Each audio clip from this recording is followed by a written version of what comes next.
Oke, Mak. Jadi, Ya, yang oke. pertama, terkait dengan CV. Yang masih Hmm. kamu bingungin atau masih kamu kayak belum 100% yakin tuh apa sih? Kayak, kok aku cari sesuatu di sini kok sumbernya bilang gini, tapi di sana kok bilang gini gitu. Itu apa? Ada nggak? Kita diskusi aja Eh, ya. oke. Salah satu keresahan aku sih tentang informasi pribadi ya. Ada yang ngomong katanya boleh cantumin alamat tempat tinggal gitu. Ada juga yang ngomong katanya itu tuh lebih ke privasi gitu. Hmm. Jadi menurut Bapak, apakah lebih baik dicantumkan alamat tempat tinggal itu atau enggak gitu? Oke, oke, siap. Jadi aku Hmm. jawab satu-satu ya. Kita mulai dari informasi pribadi, walaupun kamu nonton yang lain, tetap jawabanku sama. Jadi gini, Mak. Aku ini memang versinya banyak, tapi kalau untuk versiku gitu ya, ini versiku boleh kamu terima apa enggak. Jadi informasi pribadi itu minimal ada 5 yang harus ada di CV. Oke ya. Nah, informasi pribadi ini adalah, dengerin dulu ya, satu, tepat tanggal lahir, kedua, alamat, ketiga, alamat email, keempat, nomor telepon, kelima itu sosial media. Aku jelasin satu-satu. Kenapa tempat tanggal lahir harus ada? Aku tanya balik sekarang. Kalau ada lowongan kerja, di situ kualifikasinya usia maksimal 22 tahun, usia maksimal 25 tahun, usia maksimal sekian tahun sebelum bulan atau per bulan ini tahun ini usia maksimal sekian gitu. Pernah ya lihat-lihat lowongan kerja yang ada batas usianya kayak gitu ya? Apalagi kalau kamu daftar-daftar PNS juga gitu, malah dia lebih strict, atau BUMN dia lebih strict gitu. Kira-kira kalau kamu nggak nyantumin tepat tanggal lahir gitu ya, bisa dijawab dari mana? Ini aku nggak ngomong tanpa perlu ngelampirin KK, KTP, dan lain-lain ya. Dari CV-mu aja deh gitu. Tepat tanggal lahir itu krusialnya tuh di situ. Oke, itu yang pertama. Tapi kalau kamu mau nyantumin usia aja gimana ditulis gitu ya. Kamu nggak mau masukin tempat tanggal lahir, silahkan. Itu pilihan masing-masing. Tapi kalau aku, mending tulis tempat tanggal lahir saja. Itu yang pertama. Yang kedua, alamat. Alamat penting nggak? Penting. Itu salah satu faktor ya, gitu, yang ditulis di sana. Buat apa? HR itu bukan orang yang mempersulit suatu proses. HR itu mempermudah, bukan mempersulit gitu. Kita sebagai rekruter juga, kalau kita dikasih informasinya banyak, kita akan upayakan proses rekrutmen itu seefektif mungkin. Kenapa kok harus ada alamat gitu? Satu, mungkin ini ada beberapa opsi ya, kasih beberapa contoh. Mungkin itu adalah misalkan gini, dalam suatu proses rekrutmen gitu ya, kita butuh orang yang memang jaraknya nggak terlalu jauh dari tempat tes. Misalkan ini yang ngomongnya offline ya gitu. Karena bakal ada sesuatu yang sifatnya dadakan, pemberitahuan sehari sebelumnya, 2 hari sebelumnya, macam-macam gitu. Yang akhirnya yang namanya batasan wilayah itu jangan sampai kerasa gitu. Kita juga kasihan kalau aku suruh, misalkan kamu dari jauh di Makassar misalnya, atau kamu ada di Surabaya gitu, kamu wajib datang ke Jakarta gitu. Itu kan kasihan ibaratnya. Gitu. Itu juga salah satu faktor ya di situ. Kenapa alamat itu seperti itu gitu. Faktor lain apa? Ada nggak faktor lain? Ada. Misalkan kalau misalkan hubungannya itu dengan aku butuh nyari seorang sales atau orang yang bakal megang suatu area gitu, ya kan? Kalau aku pengen ada orang megang suatu area, areanya tuh misalkan Palembang dan sekitarnya, gitu. Ada 2 orang hebat, satu orang asli Palembang, satu orang Jakarta gitu. Kemungkinan aku bakal, kalau dua skillnya ini sama atau nggak beda jauh, kemungkinan aku akan ambil yang orang asli Palembang gitu. Karena ngejual produk dengan gaya warga lokal itulah yang dibutuhkan gitu. Dan ini beberapa contoh aja sih terkait dengan alamat gitu. Kenapa jadi faktor gitu. Nah tadi kalau misalkan hubungannya sama masukin yang tepat tanggal lahir daripada usia adalah ada orang yang alamatnya sekarang tuh nggak sama dengan lahirnya. Tapi akhirnya itu bisa jadi pertimbangan bahwa kamu tuh memang paham soal daerah kota ini maupun kota kelahiran kamu gitu ibaratnya. Ini cuma beberapa contoh ya. Aku jelasin dulu full baru aku jelasin syarat dan ketentuannya gitu. Itu contoh-contoh aja kenapa harus ada alamat. Ketiga, alamat email gitu ya. Alamat email itu apa? Kita ya sebagai perusahaan yang ingin merekrut kandidat gitu ya, kita ingin komunikasi itu lancar. Nah, komunikasi profesional itu salah satunya ya, itu melalui email. Informasi resmi itu akan melalui email, walaupun memang nantinya akan ada yang melalui WhatsApp lah, melalui telepon gitu. Tapi pemberitahuan resmi itu melalui email gitu. Sehingga gitu ya, email itu sifatnya wajib, tidak hanya sekedar menyantumkan saja, tapi respon email kamu gitu. buat kita itu akan mempermudah pencapaian informasi, buat kamu gunanya apa? Ya memperoleh informasi dengan formal gitu ya. Gitu. Kalau makin sering kamu menerima informasi lewat email, makin paham ya mana perusahaan yang ibaratnya ini email asli atau email yang palsu gitu ya. Perusahaan yang nge-follow up walaupun kamu nggak diterima maupun yang langsung hilang gitu-gitu. Dari sisi lain juga di situ kita bisa menilai juga bahwa ini kamu dikirimin email sekian, nggak direspon gitu, nggak responsif, berarti keinginanmu untuk bergabung tuh kan kurang gitu. Nah itu contoh-contoh faktor aja, ini contoh-contoh dikit-dikit aja ya gitu. Manfaat alamat email gitu. Keempat, nomor telepon gitu. Balik lagi gitu, media komunikasi secara tidak langsung sebelum nanti akhirnya kamu bergabung adalah melalui telepon. Telepon ini bisa jadi dua, bisa telepon biasa, bisa telepon WhatsApp gitu ya. Kalau memang keduanya ini berbeda, cantumin dua-duanya gitu. Kita nggak tahu bakal hubungi pakai mana, pakai nomor yang mana gitu. Mau hubungin lewat WhatsApp bisa, mau hubungin lewat telepon bisa gitu. Jadi harus ada dua-dua. Nah, yang terakhir adalah sosial media. Sosial media ini yang aku sebut sebagai portofoliomu tanpa kamu nyantumin portofolio. Ibaratnya kan CV itu kan terbatas ya, sekian halaman gitu kan. Nah, ibarat itu kayak kamu pamer gitu. Kalau misalkan Anda merasa informasi ada di CV ini ya saya kurang, silahkan lihat saya di sosmed ini gitu. Mungkin di sana informasinya lebih lengkap gitu. Aku saranin sosmed tuh cukup LinkedIn aja gitu. Tapi LinkedIn-nya jangan sekedar punya, tapi udah diisi dengan benar, dengan komplit gitu ya. Gitu. Misalkan selain LinkedIn boleh nggak lebih dari satu, boleh banget gitu. Misalkan kamu punya web pribadi, blog pribadi, YouTube channel gitu ya, atau platform-platform lain kayak Instagram dan lain-lain, tapi itu yang nunjukin kamu profesional, nggak sekedar punya untuk happy-happy aja. Karena tetap rekrutmen itu yang dilihat adalah potensimu ini gitu, seberapa berpotensi dan seberapa karakter calon kandidat dengan kualifikasi yang dibutuhkan oleh posisi gitu. Ini 5 hal yang sifatnya itu buat aku pribadi ya, mungkin boleh salah, bisa salah gitu. Tapi kalau buat aku pribadi 5 ini adalah informasi yang fundamental yang harus ada. Tempat tanggal lahir, alamat email, nomor telepon, sama sosial media. Beberapa informasi yang lain yang boleh kamu masukkan, misalkan menyesuaikan yang ada dengan kualifikasi biasanya apa. Kalau misalkan kualifikasinya tuh berhubungan dengan ketemu sama orang langsung gitu ya, atau sesuatu gitu, yang mirip-mirip kayak gitu, biasanya ada postur tuh gitu. Jadi kan ada tuh kualifikasi yang ada pria tinggi berat sekian gitu, wanita tinggi berat sekian, itu boleh masukin postur nggak boleh gitu. Cuma 6 itu aja. Jadi kayak nama ditulis ulang, terus gender, agama, ras, marital status gitu. Itu tuh kayak no sih buat aku sih gitu. Tapi yang 5 ini tuh harus ada gitu. Terus misalkan tadi kita nyambung ke pertanyaanmu gitu. Tapi aku kadang nemuin gini Kak, alamat itu nggak wajib gitu. Tapi ada yang ngomong alamat wajib gitu. Ya sekarang aku balik lagi gitu. Pertimbangannya kayak tadi. Kalau kamu nggak nyantumin alamat gitu ya, kamu nggak nyantumin alamat, boleh nggak? Boleh saja gitu. Tapi kamu kalau misalkan gara-gara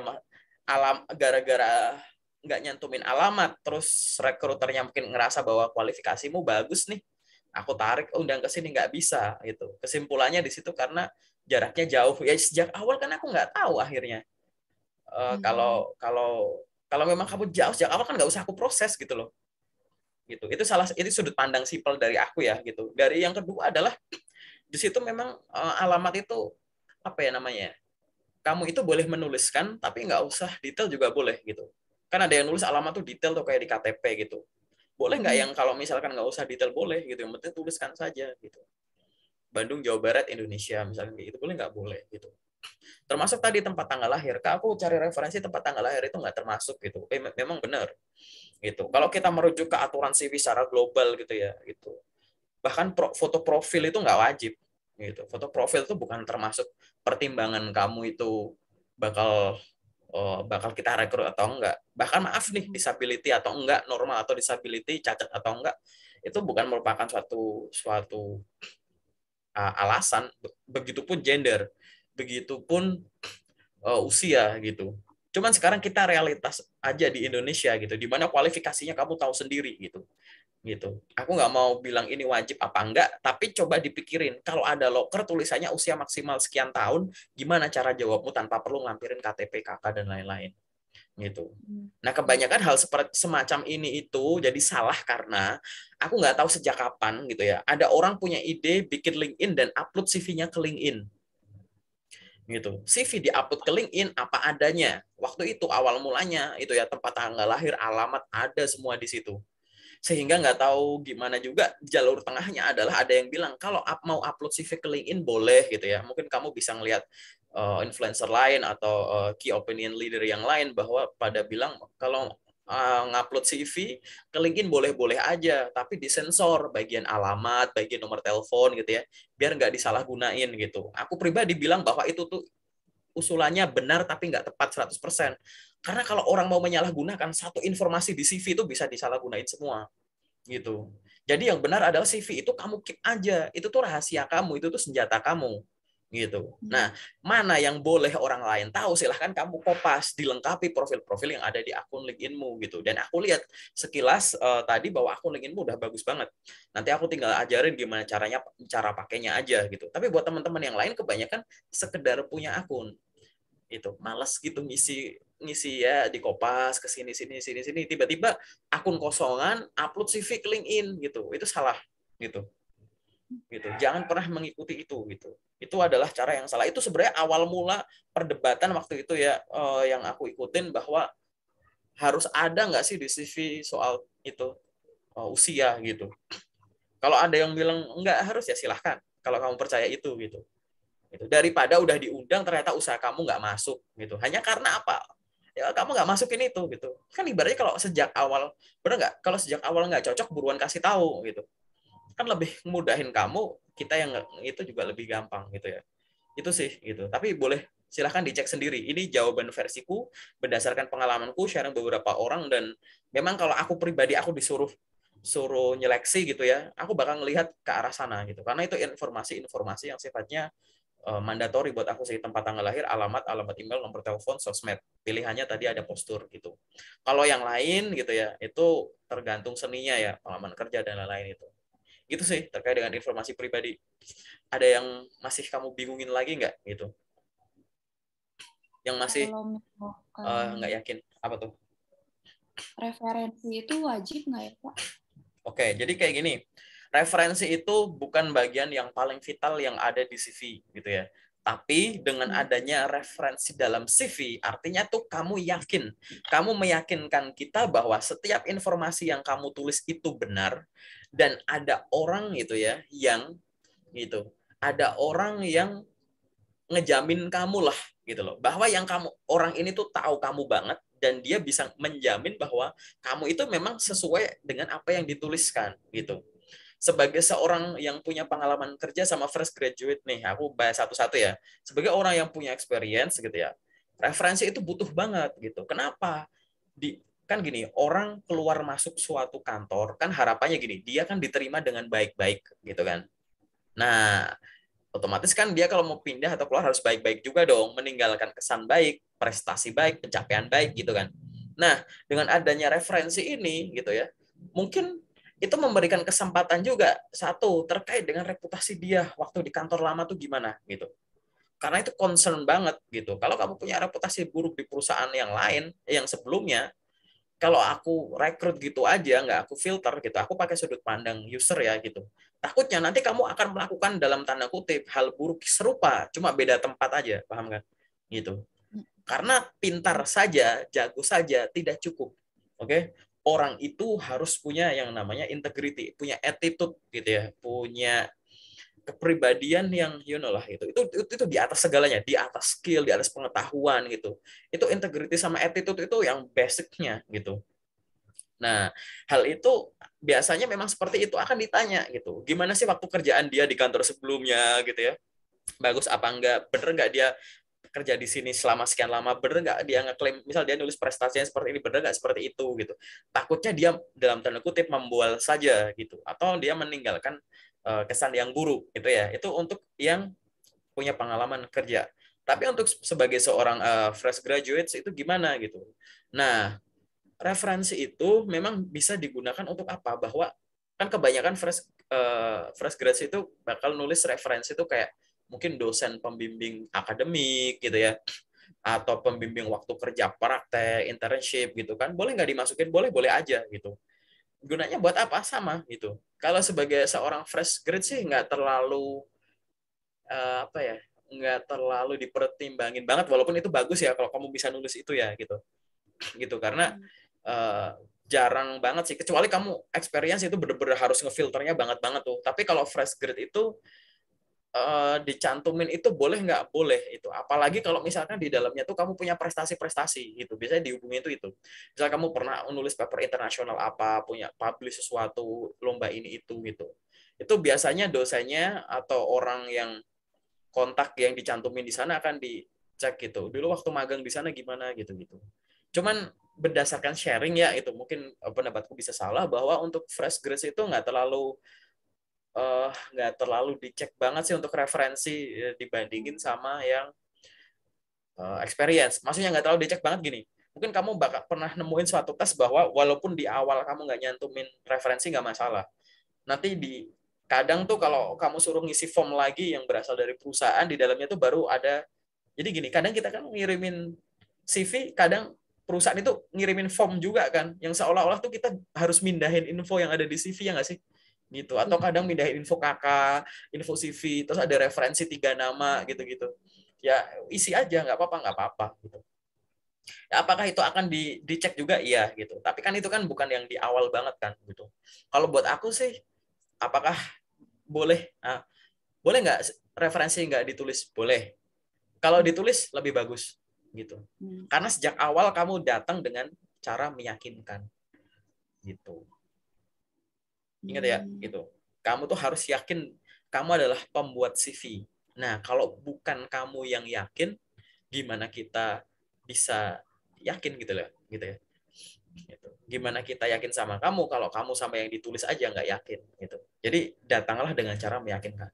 Dengan adanya referensi di situ kamu bilang kayak, Pak, ini adalah kemampuan saya, Bu, ini adalah kemampuan saya yang sudah saya lalui, saya bisa ini itu, silahkan cek ke sosmed saya ke sini. Kalau masih belum cukup, silahkan hubungi referensi saya. Gitu. Mungkin barangkali masih membutuhkan kualifikasi saya yang lain, informasi saya yang lain, itu bukan dari mulut saya sendiri, tapi bagaimana orang yang pernah bekerja sama dengan saya menilai saya, gitu. Gitu ya. Itu referensi. Apalagi tuh, menarik banget nih, gitu. Kamu kayaknya orang pertama yang nanya soal referensi. Oke, mantap. Apalagi, tapi kalau informasi pribadi kamu orang nomor sekian ya. Itu udah banyak. Berarti aku jadi ada gambaran gitu. Jadi fresh graduate itu sekarang isunya apa sih yang lagi digalauin sih kayak gitu. Oh, oke, di situ gitu. Dan mungkin aku sambung lagi ya. Walaupun kamu nggak nanya ya, mungkin bisa nonton di video yang lain, bahwa informasi pribadi itu dia itu sifatnya apa ya, fleksibel ya dalam tanda kutip. Kalau mau, tadi kan aku nyebut 5 poin tuh itu, tapi kalau kamu mau nulis kayak di LinkedIn ya jangan ditulis semuanya ya, kayak alamat nggak usah ditulis detail, terus nomor telepon diilangin aja gitu, cukup alamat email aja gitu, tempat tanggal lahir nggak usah gitu, cukup email aja udah gitu. Jadi yang tempat tanggal lahir, alamat, sama nomor telepon diilangin gitu. Itu kenapa? Nanti aku jelasin di sesi yang private ya gitu. Itu terkait info pribadi. Apalagi yang masih kamu bingungin atau yang masih kamu galauin, karena ada banyak sumber tapi secara garis besar itu ada polaritas gitu. Ada yang kubu ini atau kubu ini gitu. Nah, aku jawab pakai kubu aneh gitu ya. Aku nggak bilang ya aku sampaikan bener ya gitu. Cuman coba deh gitu biar kamunya kreatif gitu. Kan beda versi gitu. Apalagi tuh? Aku mau tanya, aku kan sempat ngobrol-ngobrol juga sama teman-teman aku ya Pak. Katanya ada beberapa perusahaan yang minta KTP kita. Nah, tapi katanya kalau kita ngasih KTP ke perusahaan itu bahaya gitu. Katanya takut disalahgunakan informasi pribadinya. Apakah betul? Jadi gini, ada perusahaan yang meminta informasi pribadi sejak awal. Ini casuistik ya, aku nggak bilang semua. Tapi rata-rata perusahaan itu nggak bakal minta KTP sejak awal. Gitu. Oke, perusahaan tuh nggak bakal, rata-rata perusahaan nggak bakal minta KTP sejak awal. Cuma beberapa perusahaan ini maaf ya gitu. Ini yang dalam tanda kutip itu kayak small to medium enterprise gitu yang aku suka ngeliat tuh. Yang gede-gede banget gitu. Biasanya aku nggak ngomong semua ya gitu. Tapi beberapa yang sharing sama aku ngelihat memang dari kualifikasinya itu memang minta KTP sejak awal, dan menurutku itu adalah loker yang asli gitu. Tapi memang ya gitu, mungkin secara general dulu. Jadi yang casuistik seperti ini gini, nanti kalau kamu ada case seperti ini, karena kamu kan ada di grup locker ya, lockernya ditanyain ke grup aja, gitu. Teman-teman mau nanya dong, ini ada locker seperti ini, dia minta KTP di awal, bener nggak lockernya, gitu. Gitu aja. Tapi secara general gitu ya, informasi pribadi itu nggak bakalan diminta selengkap itu di awal, serius. Gitu. Nggak bakal diminta selengkap itu di awal. Kecuali misalkan kamu datang ke job fair.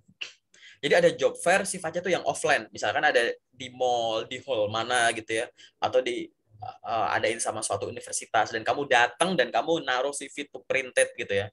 Gitu. Ada yang minta dokumen udah lengkap kan gitu. Ini udah dilegalisasi, ini legalisasi fotokopi ini taruh satu bundling untuk jadiin screening gitu. Nah, itu nggak masalah. Tapi kalau yang sifatnya online gitu, rata-rata gitu dan biasanya itu KTP itu nggak diminta di awal. Kamu nggak bisa, memang nggak bisa kita langsung tembak bahwa yang minta KTP di awal itu salah, nggak gitu. Tapi itu lebih kayak ada early warning system, ada sistem peringatan dulu, jadi kayak ting, kenapa nih gitu.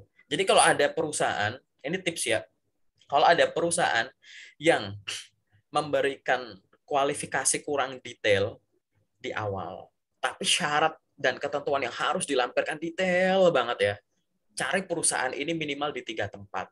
Yang pertama itu cari di LinkedIn, cari akun perusahaannya maupun orang-orang yang kerja di dalamnya, banyak nggak, meyakinkan nggak gitu. Kedua, cari websitenya gitu.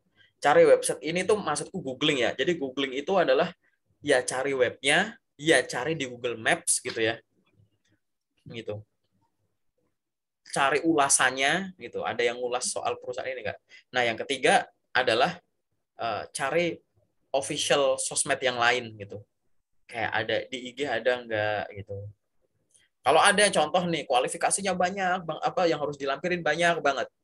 Kamu cari di Google ternyata nyari websitenya susah. Jadi perusahaan ini kamu cari info locker ada di mana-mana tuh. Info lockernya ada di mana-mana, tapi halaman website yang nggak ada. Nah, itu udah tanda tanya tuh. Gitu. Itu ada nggak? Banyak. Gitu. Gitu. Wow, udah kayak gitu. Nah, nanti kamu diimbangi sama tadi anaknya di grup, sama diimbangi sama contoh locker-locker yang meragukan kayak gitu. Gitu. Jadi biasanya itu memang kayak gitu ya gitu. Kita nggak bisa tembak, tapi begitu kamu ada, kok di awal langsung lampirin KTP ya gitu, langsung ting gitu. Gitu Mak, yang harus kamu hati-hati aja, langsung browsing di 3 tempat ini. Kalau dari browsing 3 tempat ini kamu masih belum bisa ambil kesimpulan, tanya di grup gitu. Karena ada case yang itu memang asli, ada case itu yang seru-seruan gitu, nggak asli gitu. Gitu. Nanti aku jelasin ke yang lebih detail. Gitu ya Maya, gitu. Banyak kok yang sejak awal nggak perlu ngelampirin KTP, kecuali misalkan gini, itu memang diminta melalui website resminya. Jadi perusahaan itu memang, kalau kamu pernah coba, ada perusahaan yang dia tuh punya website resmi. Jadi kayak buka ke web itu gitu kan, terus punya portal karir sendiri gitu kan. Terus kamu disuruh bikin bikin akun di situ, jadiin database mereka gitu. Nah, dia kan kadang ada yang minta dilampirin banyak banget tuh gitu. Ya, boleh. Tapi aku lupa ya, ada KTP nggak ya di dalam situ ya. Setahu aku nggak deh. Gitu. KTP itu, dan itu menurutku kalau itu nggak terlalu, yang sangat fatal tuh kalau kamu disuruh kayak begini nih, lampiran KTP sambil sama ada foto selfie-nya begini tuh gitu. Itu udah jelas tuh gitu. Penyalahgunaan gitu. Tapi kalau yang enggak, kamu harus detail di 3 tempat tadi. LinkedIn, terus yang kedua adalah Google Search gitu ya. Ya Google Maps ya, Google websitenya, ulasannya gitu-gitu. Sama yang ketiga official akun yang lain gitu. Kalau masih belum, tanya ke grup gitu. Kamu punya banyak ini.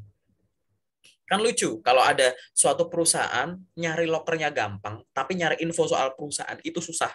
Kan itu aneh gitu dulu. Kita berangkatnya dari situ dulu gitu. Jangan langsung terima-terima dulu. Harus muncul sense itu. Harusnya kan kalau info lokernya bisa muncul, ya perusahaannya juga gampang diakses gitu. Ini kok enggak gitu. Nanti obrolan yang lebih dalam nanti aku ajari juga. Yang website yang muncul belum tentu itu website yang beneran. Tapi itu nggak perlu. Itu cuma case dikit-dikit lah. Gitu. Yang penting garis besarnya gitu. Gitu. Aku nyari info soal perusahaan ini harus semudah aku nyari info lokernya. Itu yang kamu pegang Hmm. di awal. Oke ya. Apalagi Mak Hmm. terkait CV-mu? Kamu mungkin sambil buka CV-mu sambil kamu scroll sambil kamu liatin biar kamu ingat apa yang kamu ini tanpa perlu aku buka ya. Tadi aku udah ngecek sih. Kalau CV itu maksimal 2 halaman ya, Pak? Pertanyaanmu bagus gitu. Jadi CV itu gimana sih gitu? Sebenarnya tuh CV itu dalam tanda kutip ya aturannya tuh gini. Nah untuk CV itu eh, nggak ada kayak harus berapanya. Cuman biasanya patokannya adalah maksimal 3 halaman saja. Oke, Oh, 3. itu karena kalau lebih dari 3 tuh bisa nggak dibaca. Nah rata-rata ideal kalau kamu mau ada di zona aman itu tuh di 2 halaman saja gitu. Jangan di 1 halaman. 1 halaman itu menurutku tuh kayak bahasanya ya dari beberapa referensi tuh kayak kamu harus hati-hati kalau bikin jadi 1 halaman gitu. Kenapa? Karena kemungkinan dua tuh, kamu jago desain, kamu jago tata letaknya gitu ya, sehingga semua informasi udah masuk, atau takutnya kamu ngejar halamannya. Ada informasi-informasi penting yang nggak kamu masukin. Hanya kayak, waduh ini udah nggak cukup, ya udah aku masukin ini. Padahal itu informasi yang penting. Akhirnya kamu jadi setara sama teman-teman yang sejak awal tuh dalam tanda kutip memang bisanya cuma jadi 1 halaman. Karena apa? Maaf banget ya, pengalamannya kurang gitu. Jadi kalau ada teman-teman yang biasanya CV-nya aku review gitu ya, CV-nya cuma 1 halaman, tapi masih ada halaman yang kosong gitu ya. Kemungkinannya dua, dia nggak tahu harus ngisi apa, atau yang kedua memang nggak ada pengalaman dia gitu. Hmm. Nah, berangkat dari kalimat ini gitu ya, maksudku adalah gitu ya, jangan kejar halamannya dulu, kejar informasinya dulu. Pastikan semua informasi penting ada, kamu tulis dulu tuh di Word atas ke bawah gitu ya. Setelah itu coba kamu mainin. Kalau memang jatuhnya jadi 2 halaman ya udah jangan dipaksain 1 halaman. Gitu. Dan secara singkat tanpa perlu aku sebut, yang kamu bikin jadi 2 halaman itu bagus gitu. Itu sangat bagus menurutku gitu. Nggak usah dikurang-kurangin itu. Gitu. Nanti ada review dari aku dikit banget gitu. Gitu. Oke. Ingat ya, jangan ngejar halamannya gitu. Jangan ngejar halamannya. Tapi ngejar isinya udah bener belum gitu. Karena kayak gitu. Urutannya gini loh, Mak. Pastiin yang di CV itu udah bener. Oke. Setelah yang di CV itu benar, duplikatlah isi CV ke online. Ini CV ku kayak begini. Informasi yang ada di CV aku duplikat ke LinkedIn jadi begini, ya kan? Aku duplikat ke Jobstreetku jadi begini. Aku duplikat ke Glintsku misalkan begini gitu. Kan? Berarti kan kamu punya dalam tanda kutip, kamu punya duplikat CV-mu nih. Jadi CV-mu nggak perlu diupload, kamu punya duplikat CV nih di mana-mana. Nah setelah itu ya sudah, yang di faktor selanjutnya adalah caramu memainkan ini gitu. Ini LinkedIn udah bagus nih, udah lengkap. Cara mainnya begini. Oh ini di Jobstreetku udah bagus nih, cara mainnya gini. Gitu. Tinggal pastiin itu aja. Hmm. Gitu. Jangan buru-buru CV belum benar, udah buru-buru main main LinkedIn. Cara main LinkedIn-nya seadanya lagi. Wah, itu nanti capek sendiri kamu. Hmm. Nanti takutnya munculnya cuma keluhan. Kok aku udah ngelamar terus, kok nggak ada panggilan, gini-gini. Padahal kalau kalau aku senang tuh kalau muncul keluhan kayak gitu, artinya sadar kan. Teman-teman berarti sadar ada masalah. Nah, biasanya aku breakdown tuh gitu. Pasti bisa dipastikan mulainya dari CV gitu. Nggak sabar aja sih. Padahal kalau kalau sabar itu enak gitu. Apalagi Mak, ini kita yang sifatnya general dulu ya gitu. Oke. Ya Terkait Pak, dengan mau CV. tanya lagi, di CV aku itu kan aku nyantumin skills nih di bagian akhir. Nah, aku nyantumin beberapa skill, tapi aku juga nyantumin keterangan skillsnya nih berdasarkan Ya, pengalaman. Nah, bagus. apakah itu sifatnya malah menuhin CV atau bagus atau gimana? Aku jelasin ya ini. Uh, dari beberapa review yang aku sampaikan ke teman-teman bahwa skill itu ada dua, technical skill sama soft skill. Silahkan skill itu dipenuhi dengan yang sifatnya teknis dulu, gitu. Kamu pernah kerja jadi apa, akhirnya kamu pernah magang, dari magang kamu jadi bisa apa, gitu. Kamu pernah ikut organisasi, dari organisasi kamu jadi bisa apa, gitu. Itu yang dimasukin dulu. Yang sifatnya teknis, kalau kamu pernah jadi mekanik di bengkel gitu ya, tulis kemampuan teknismu ya servis motor, ganti oli lah atau apa gitu. Kamu pernah bekerja sebagai housemate gitu ya, gitu. Ya kamu bilang skillmu ya nyapu, ngepel, nyetrika, nyuci gitu. Yang sifatnya teknis-teknis dulu diambilin, baru nanti yang soft skill gitu. Kebanyakan fresh graduate itu salah atau kurang lengkap itu karena menuhin pakai soft skill, critical thinking, teamwork, work under pressure, work individual on a team, energetic gitu-gitu. Soft skill dimasukin semua, tapi teknisnya nggak ada. Nah, masalahnya hal ini muncul juga ke experience yang dia mungkin melihat dari CV yang ngetren tuh kayak begini gitu. Misalnya ada orang punya pengalaman kerja banyak, terus magang juga banyak gitu.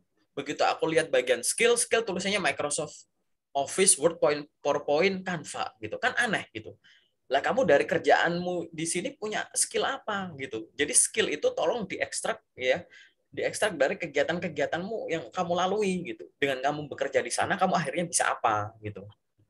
Teknis dulu yang dimasukin gitu. Banyakin teknis. Boleh nggak masukkan soft skill? Boleh banget. Tapi pastikan teknisnya udah masuk gitu. Gitu. Nggak usah masukin soft skill gitu. Kenapa? Karena soft skill ini kebanyakan ya gitu. Bukan. Aku nggak bilang orang ini nggak punya soft skill itu. Mungkin itu memang ada di kamu. Tapi soft skill itu bukan yang harusnya ditulis. Kenapa? Karena kalau pada soft skill itu akan muncul pada saat kamu melakukan technical skill secara rutin dan teratur dengan benar. Contoh, kamu berangkat jam 8 pagi, pulang jam 5 sore, mengerjakan sesuatu dengan benar. Kalau kamu lakuin, terus nanti kamu punya soft skill disiplin gitu.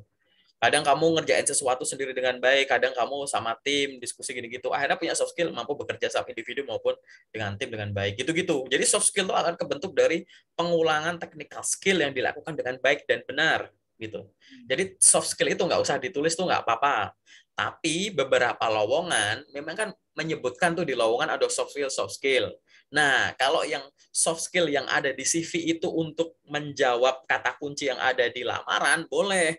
Tapi nggak boleh menghilangkan technical skill yang kamu bisa, gitu. Itu.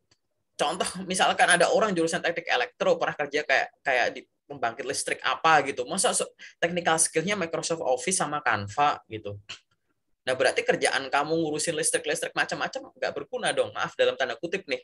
Itu kalau kita cuma baca strik ya dari apa yang ada di CV ya. Tapi yang nggak kayak gitu. HR juga paham, user juga paham bahwa ya orang punya pengalaman ini pasti punya technical skill seperti ini. Tapi alangkah baiknya gitu ya, kita tetap menyampaikan yang sebenarnya ditulis di skill tuh itu gitu. Kamu tuh jadi jago apa gitu, kamu bisa kemampuan apa gitu. Gitu. Paham ya gitu. Nah, masuk ke pertanyaan kamu gitu ya. Boleh nggak sih kalau aku masukin soft skill gitu atau technical skill atau tadi kamu bilang aku masukin skill gitu, tapi kasih contoh. Ini adalah jawabannya. Ini adalah cara yang benar gitu. Kalau misalkan teman-teman gitu ya, memang memasukkan technical skill dan soft skill, kalau cuma dimasukin aja kan kurang meyakinkan nih. Kasih contoh dan cara nulismu itu bagus banget. Jadi buat siapapun ya yang nanti nonton ini dan kenal sama Alma gitu, tanyain cara dia nulis gimana gitu. Karena caranya bener gitu. Jadi misalkan contoh nih, aku kasih contoh misalkan aku nulis soft skill leadership gitu. Misalkan aku nulis soft skill leadership. Maka aku langsung kasih contoh gitu. Pernah 3 kali menjadi ketua BEM, 2 kali menjadi ketua ini, 2 kali menjadi ketua ini, misalkan gini. Wah, itu lebih real gitu. Jadi kalimatku yang tadi soft skill dihilangin gitu ya, itu jadi dihapus karena kamu dengan nulis soft skill tulis kemampuan teknisnya gitu, buktinya gitu. Begitupun kemampuan teknis gitu. Kamu bisa apa bahasa Inggris tulis di situ. TOEFL score 600, IELTS 9 gitu. Wah itu udah kita nggak bisa ngomong apa-apa lagi kan itu bukti real gitu. Atau misalkan gitu apa misalkan nih kayak gitu web design kamu pernah bikin apa gitu atau Adobe Photoshop buat tulis macam-macam di situ bikin flyer poster banner gitu kan ini gitu video editor ini ya itu udah speaks a lot ya jadi udah nggak bisa dibantah dan itu cara penulisan yang menurutku paling bagus. Jadi nulis skill beserta contohnya itu adalah level tertingginya penulisan skill gitu.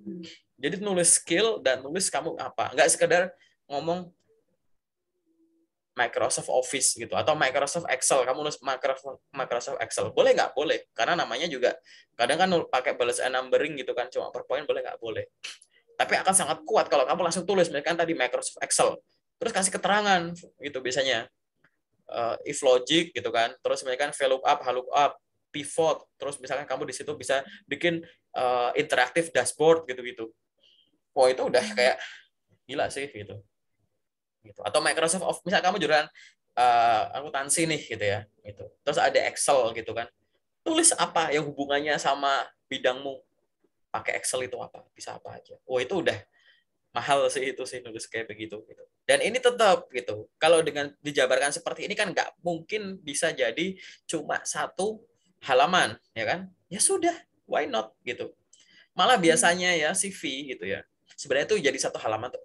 Ini nanti bicara kemana-mana CV sama resume nih, nanti kau baca lagi aja. CV satu halaman itu tuh biasanya cuma buat profesional yang jabatannya tinggi-tinggi gitu, yang silahkan kalau mau cari referensi ya kayak CEO, COO, CMO, CFO gitu-gitu. Gitu. Yang udah level C itu biasanya cuma satu halaman. Nah, sekarang entah kenapa fresh graduate itu cuma gimana, cuma satu halaman gitu.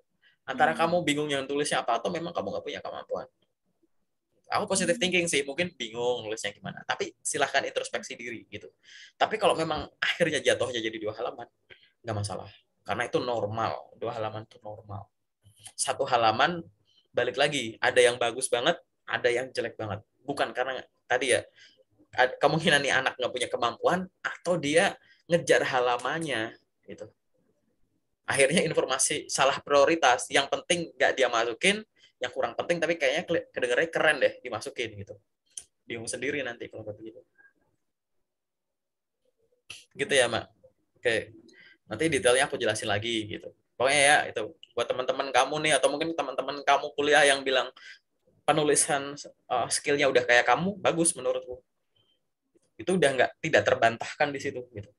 Bahwa aku sebut soft skill seperti ini, buktinya ini, technical skillku ini, aku bisanya udah pernah ngerjain ini. Nggak bisa dibantah itu. Tinggal ditingkatin lagi aja. Kamu akhirnya tadi kan masih level beginner, intermediate, bikin advance gitu. Itu aja sih. Atau diperbanyak skill yang lain. Apalagi tuh? Untuk di skill itu kan biasanya orang nyantumin Microsoft Office. Nah, baiknya kita cantumin advance, intermediate gitu-gitu atau enggak ya? Nggak usah sih. Kalau kamu udah pakai contoh-contoh kayak begitu, mending pakai contoh begitu. Itu tuh maksudku tuh kalau ada basic, advance, intermediate gitu-gitu tuh boleh nggak nulis itu, boleh gitu. Cuman itu tuh saranku adalah sebagai pengganti kamu nulis skill dikasih simbol-simbol gitu loh, Mak. Pernah lihat ya orang Microsoft Office terus ada bintang 5 gitu. Terus ini bintang 3 atau bulat 3 gitu. Itu tuh masalah ya ada bulat-bulat kayak begitu ya gitu. Malah yang link ini udah ngajarin kita gitu. Kalau ada skill dan kita pengen ngukur menurut persepsi kita pribadi, bukan berdasarkan suatu hasil tes gitu ya, pakai kata-kata aja gitu. Misalkan bahasa Inggris, ya udah kan nggak ada tuh bahasa Inggris, kalau ada TOEFL score masukin TOEFL score. Tapi kalau kita cuma berdasarkan tingkat kepedean kita kan pakai kata-kata gitu ya, limited working proficiency, full working proficiency, basic gitu ya, itu gitu.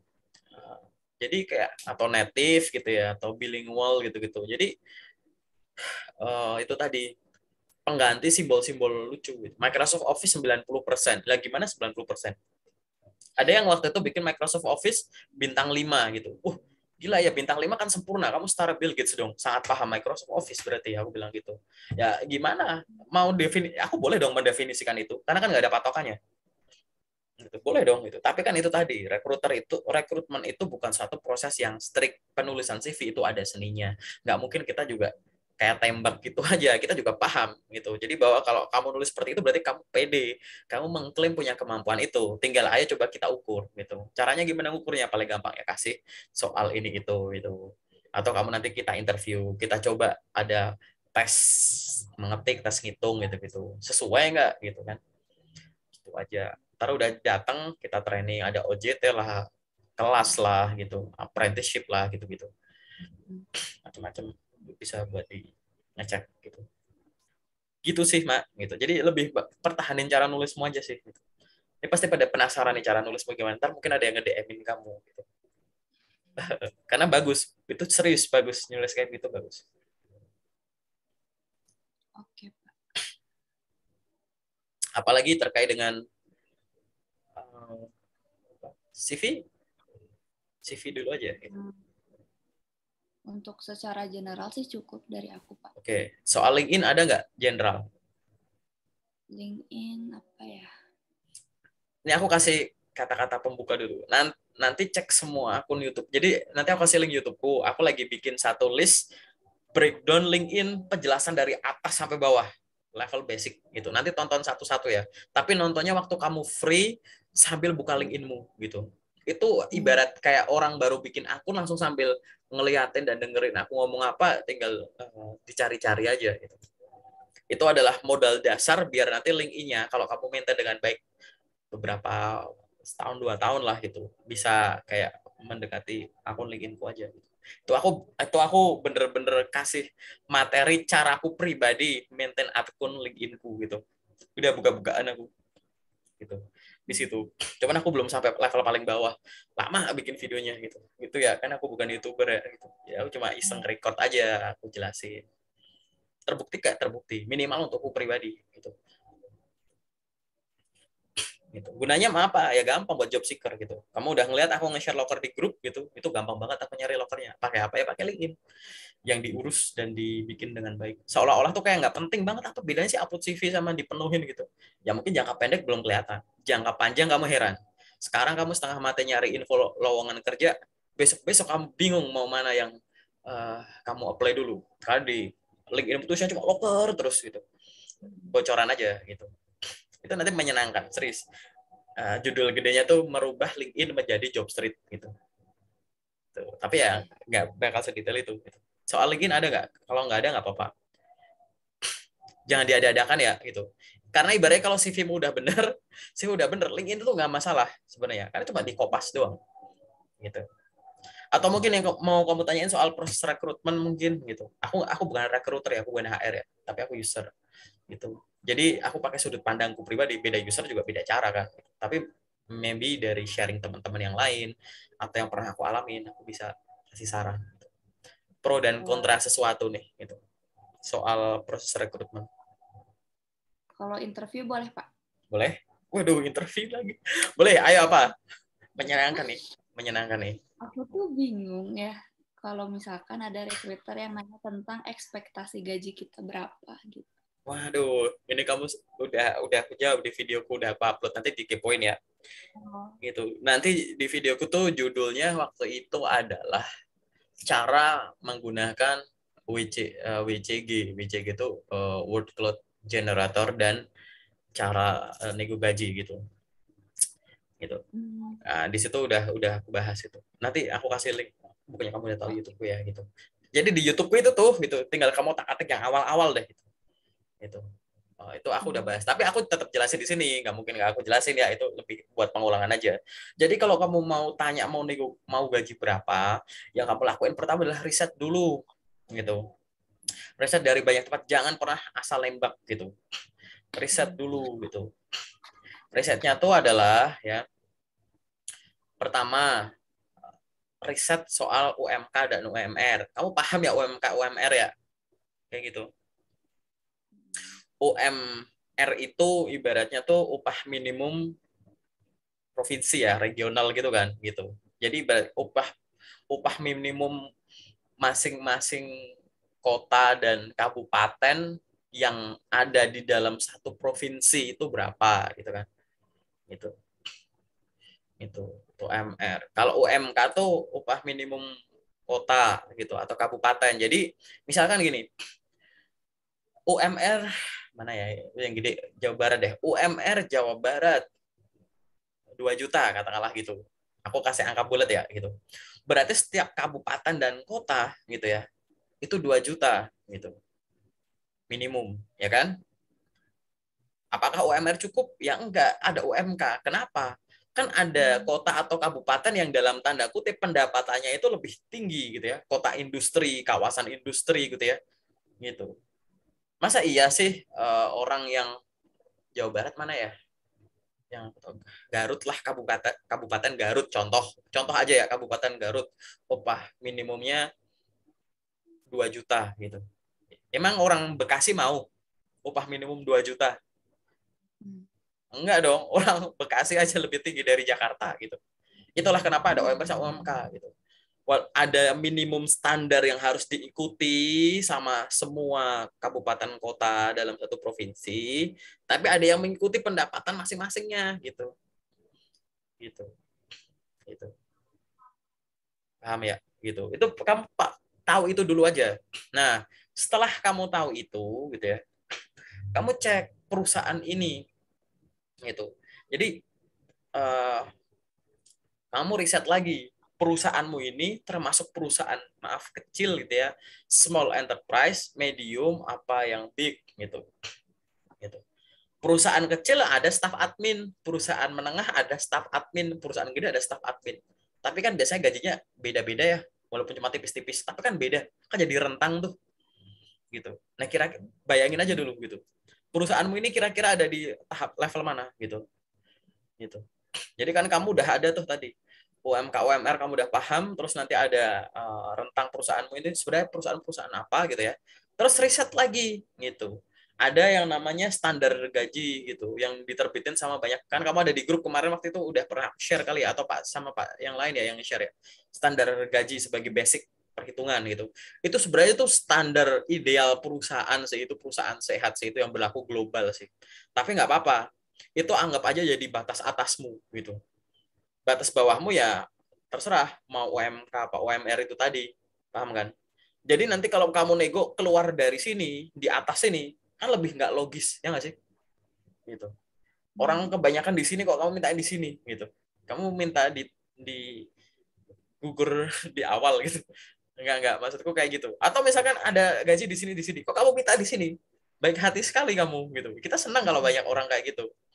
Gitu. Dalam tanda kutip murah meriah ya kayak gitu, tapi kan nggak kayak gitu. Yang dicari itu adalah apa? Tetap ya, nego gaji itu yang dicari pertama itu adalah tetap kamu tuh memang gaji berapa tuh Pak? Iya, cuman tuh di situ tuh adalah momen di mana kamu itu menunjukkan seberapa ingin join. Jadi riset, kemampuan risetmu tuh gimana gitu. Intinya dari riset ini kamu tahu batas bawah, batas atas gitu kan. Selain itu caranya pakai apa? Cari di Google gitu. Googling aja. Kan banyak tuh orang-orang curhat gitu ya. Gaji dulu kerja di sini gajinya sekian gitu. Atau mungkin kalau kayak di Job Street kan suka ada yang ngisi-ngisi survei tuh. Jabatan ini gaji sekian gitu. Dimanfaatin. Kumpulin jadi satu gitu. Sehingga kan mengerucut tuh jadi suatu angka. Dan mengerucut ini nggak mungkin jadi satu satuan. Mengerucut ini pasti akan jadi suatu angka yang sifatnya rentang. Nah, kasih rentang itu buat jawaban. Jadi kalau ditanya gaji berapa, kasih rentang. Gitu. Sekian sama sekian. Gitu. Tapi detailnya gimana aku jelasin. Habis ini di sesi sesi yang lebih spesifik gitu. Dicatat di situ ya soal gaji spesifik. Aku diingetin. Maksudnya aku udah janji mau ngejelasin detail soal tadi informasi pribadi, kedua soal ini soal gaji gitu ya.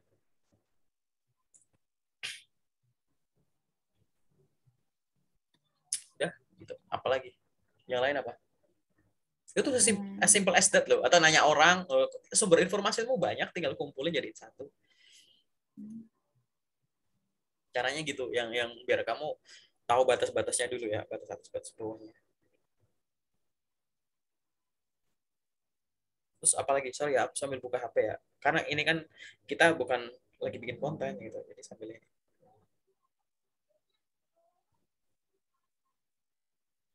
Apalagi soal interview boleh. Apa ya?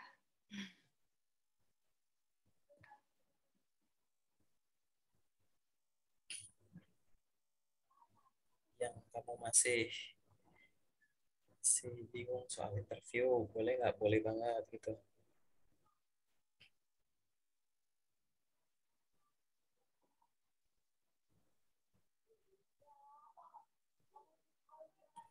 Pertanyaan yang kau bingung atau yang kemarin kan kamu udah apply kemana mungkin, terus melihat suatu fenomena apa-apa gitu.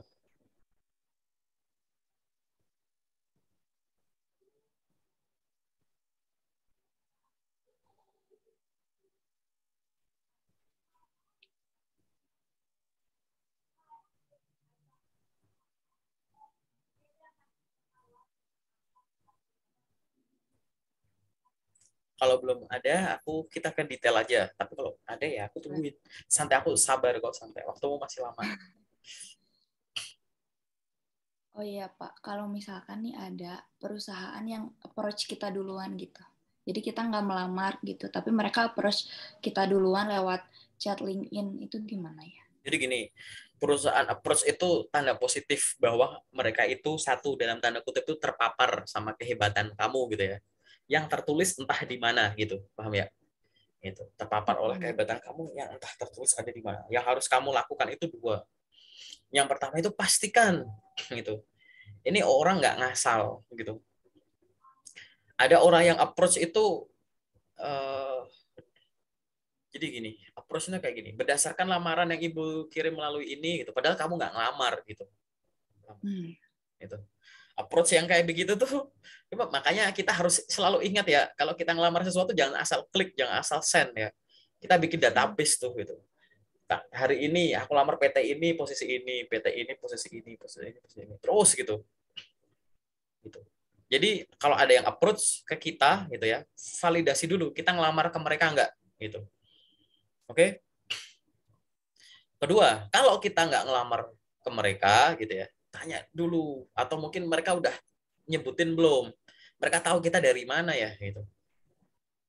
Atau kalau misalkan tidak ke situ, tadi kita case-nya ke LinkedIn gitu ya, langsung ke DM, perkenalkan Ibu, nama saya ini dari PT ini gitu. Gitu. Apakah Ibu saya ingin menawarkan Ibu untuk join di perusahaan ini sebagai ini gitu. Apakah Ibu berminat gitu. Nah, langsung jawab gitu. Diiyain kan, mesti iya dong gitu kan. Tapi kamu mohon info dulu gitu. Mohon izin untuk boleh minta penjelasan lebih lanjut nggak terkait penawaran yang diberikan gitu atau tawaran yang diberikan. Yang kedua, mohon informasi gitu. Di mana saya bisa menemukan profil perusahaan Anda. Karena ada orang yang di DM kayak begitu, tapi perusahaannya nggak ada gitu. Oh, itu baru beberapa hari yang lalu tuh ada yang cerita itu. Aku di DM gini-gini, tapi aku nanya ke dia web perusahaannya apa, nggak ada gitu. Lah gimana? Nggak terbuka, kan lucu gitu. Tapi kalau memang kamu lihat di DM seperti itu, tuh apakah ibu berminat? Iya ibu, saya berminat untuk mengetahui informasi lebih lanjutnya bagaimana gitu. Sampaikan aja gitu. Apakah langsung jangan jangan buru. Kita pilihan sendiri sih, jangan buru-buru pindah ke WA ya gitu. Minta jelasin di LinkedIn itu sekalian kalau bisa. Kalau nggak minta jelasin ke website gitu, ke lewat email. Kalau nggak minta juga web perusahaan gitu ya, biar kita pelajari, kita baca dulu soal perusahaan ini. Tapi kalau kita udah yakin semuanya, ya kita ngasih WA nggak masalah. Gitu. Kalau Gitu. misalkan dari awal mereka udah minta CV, gimana ya? Kalau sejak awal minta CV, kamu buka akun orangnya itu. Buka akun orangnya, lihat gitu. Ini akun tuh meyakinkan apa enggak. Terus ini orang nyantumin enggak. Jadi waktu nge-DM, dia nyebut nggak perusahaan apa. Terus waktu di profil perusahaannya, ada PT-nya nggak, ada perusahaannya nggak. Kalau enggak, tanya dulu. Ini untuk perusahaan apa? Dan bagian apa? Jelas gitu. Pada saat suatu penawaran itu nggak jelas di awal, yakin aku pasti ada yang nggak jelas sampai akhir. Entah kamu ketahuan di awal, di tengah, atau pada saat udah placement gitu. Pasti ada keanehan. Ya kan? Kan kalau mau keterbukaan, terbuka aja dari awal gitu. Ini aku ini kontroversial ya, nggak apa-apa, biar nanti pada nonton aja. Gitu. Tapi kalau udah jelas gitu ya, orangnya kamu buka akunnya, oh ini orang memang dia si recruiter gitu, perusahaannya jelas, dia memang posting-posting loker secara rutin gitu. Jangan salah gitu. Beda sama akun-akun beberapa case ya gitu, yang akun kayak baru dibikin berapa hari terus minta CV ke orang-orang gitu, mau nawarin kerjaan. Waktu ditanya perusahaannya apa nggak jawab gitu. Itu kayak gitu udah nggak usah di follow up aja. Kayak nggak ada loker lain aja. Gitu. Daripada kamu ngabisin waktu, kan banyak bapak ibu yang profesional di LinkedIn yang bener-bener real recruiter gitu ya, bukan yang nggak tahu ya gitu. Nah, sekarang kamu kalau ditanya ada tawaran kerja ini itu, profil perusahaan dirahasiain gitu, akun dia juga meragukan gitu. Terus dicari di website nama PT-nya nggak ketemu gitu. Masa iya kamu ngirim CV sih gitu. kirim gitu aja. Kita diyakinin, kamu harus nanya. Kalau nggak yakin nanya, nggak tahu nanya. Tanya ke orangnya nggak jawab, pokoknya semua balikin ke grup. Itu atau DM aku boleh gitu. Kak, ada yang nanyain kayak begini, gimana ngeceknya gitu. Gitu ya, Mak. Ya. Gitu. Apalagi yang kamu masih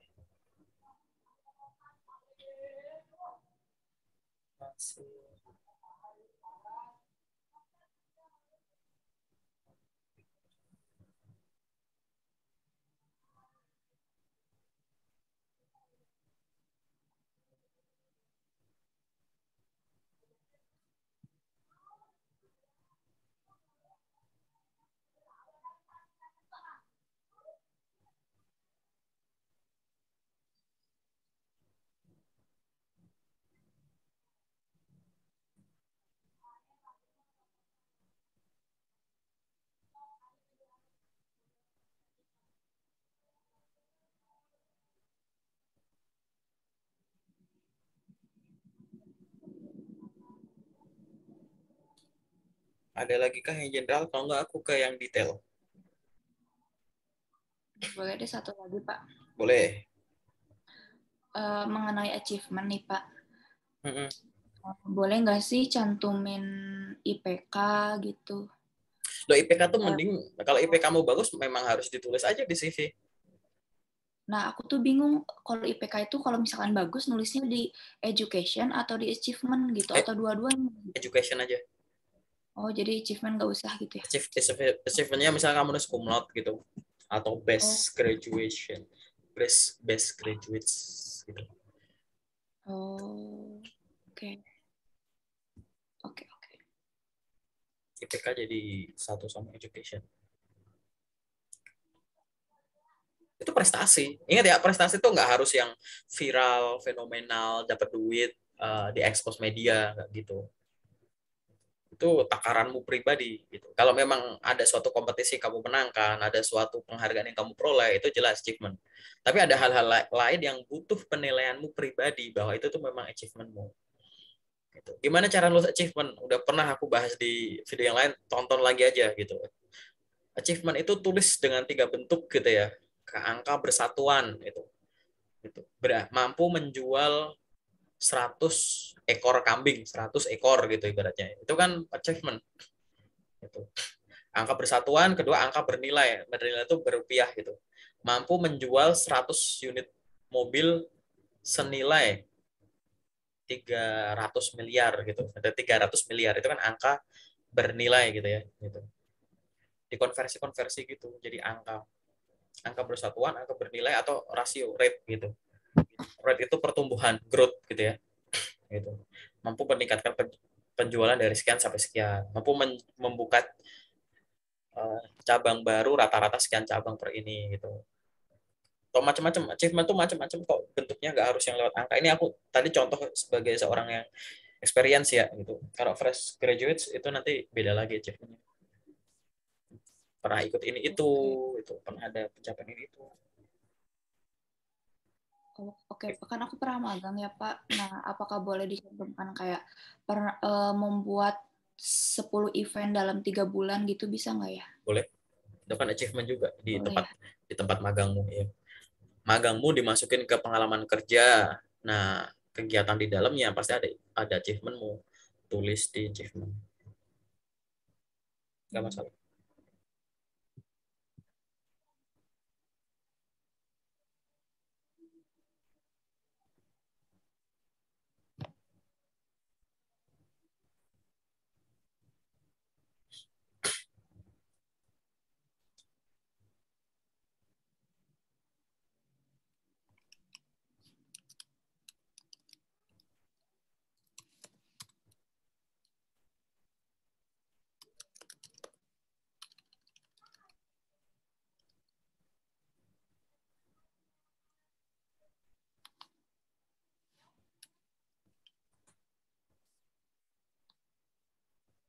Lagi mak, aku santai loh mak, gak usah buru-buru loh mak.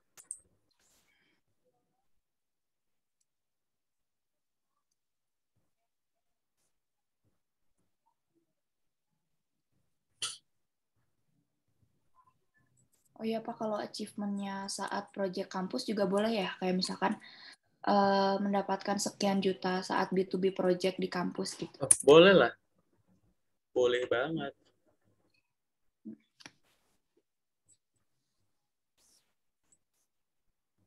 Pokoknya jangan bayangin, nggak usah bandingin sama orang aja gitu, nggak usah yang harus itu tadi viral, fenomenal, dapat piala, dapat diliput media gitu-gitu, nggak usah gitu.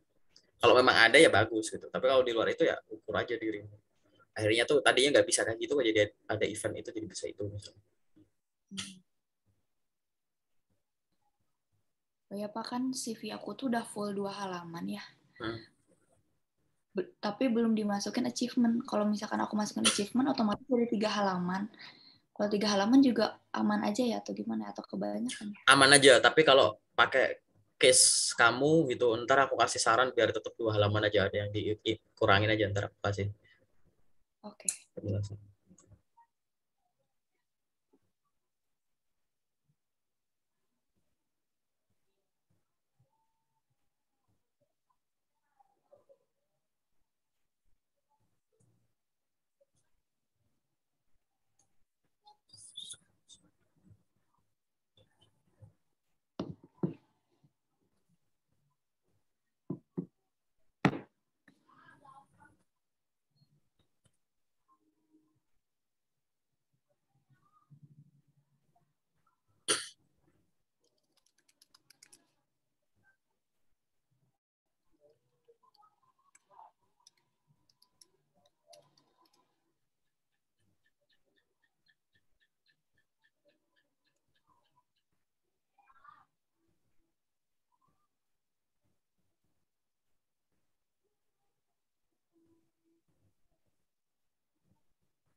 Ada lagi nggak, Alma, yang sifatnya general?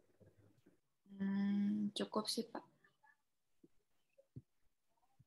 Oke, aku masuk ke yang detail ya. Jadi ini nggak bakal Boleh. aku lagi, aku akan jelasin